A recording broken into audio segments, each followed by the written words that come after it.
Aloha, everybody. She makes me sound so impressive. Oh my, I was going to blush. In Las Vegas, I don't do that easily, but I want to welcome all of you. Being a night owl myself, I am amazed to see so many people up this early in the morning and even awake. So my kudos to you. What we're going to talk about today will be effective treatment of fatigue, chronic fatigue syndrome, and fibromyalgia. How many of you treat people with chronic fatigue syndrome, fibromyalgia? It's a really common thing.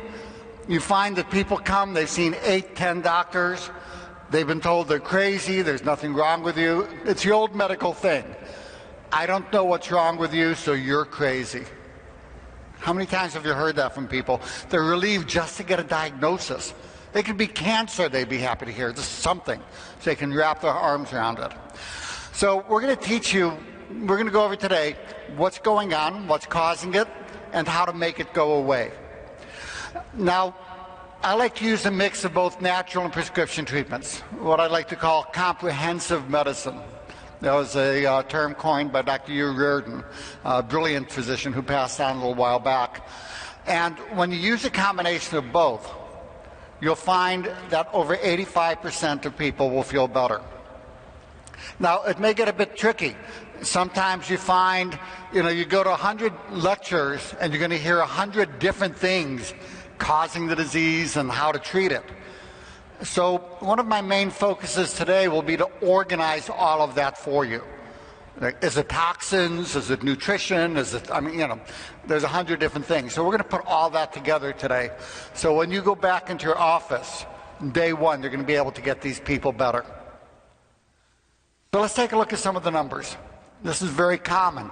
We have 30 to 31% of the adult population complaining of severe persistent chronic fatigue. And that's massive. It's become an epidemic. We have about 6 to 24 million Americans with fibromyalgia and chronic fatigue syndrome related illness, and only 15% of them have been given the correct diagnosis. Now, I do want to make one simple point. Isn't it interesting when you take a look at diseases? Out here? Oh, there I am. Okay. Diseases that affect people, how some of them, when the doctor said, "Oh no, you're crazy," but these all seem to have one thing in common. You look at CFS and fibromyalgia, 3/4 are women. We used to have the same thing with lupus, where most people who have it are women. We used to have the same thing with multiple sclerosis, which is called hysterical paralysis. What's the characteristic of MS of all these? Rheumatoid arthritis, same thing. They all are illnesses that affect predominantly women. And even though over half the women, the doctors in this hall, are women, medicine still has that bias that if you take a look at the word hysteria, look at the root of the word. Where does it come from? It comes from the word hystero, which means uterus. So we still, even with half of physicians being women, have this obscene, abusive thing in medicine that says, if I don't know what's wrong with you, you're crazy. So that you can talk to people and help them understand, here's what's going on. That by itself is incredibly healing. Right there. And I want to applaud you all, not just for being awake this morning, but for having the courage to show up for these people who have these illnesses and to help them get better.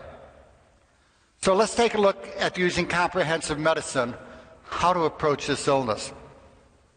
We're going to talk about research, our published placebo-controlled study, treating tens of thousands of people, show that 85% of people with these illnesses can get their lives back with the treatment we're going to talk about today. And these are very severely ill people. So let's start with the basics. How do you tell if somebody has chronic fatigue syndrome or fibromyalgia? We have the CDC criteria, which, God, what's the medical word I'm looking for? Suck? They're insane. They start with a quadruple or quintuple negative in the first sentence for people with brain fog. It's one of the worst set of diagnostic criteria I have seen in my life. You then have the American College of Rheumatology criteria, which are pretty good. They have the new ones. They don't need the tender point exam, which is good because most doctors have no idea how to do a tender point exam. But let me tell you a nice, easy way to tell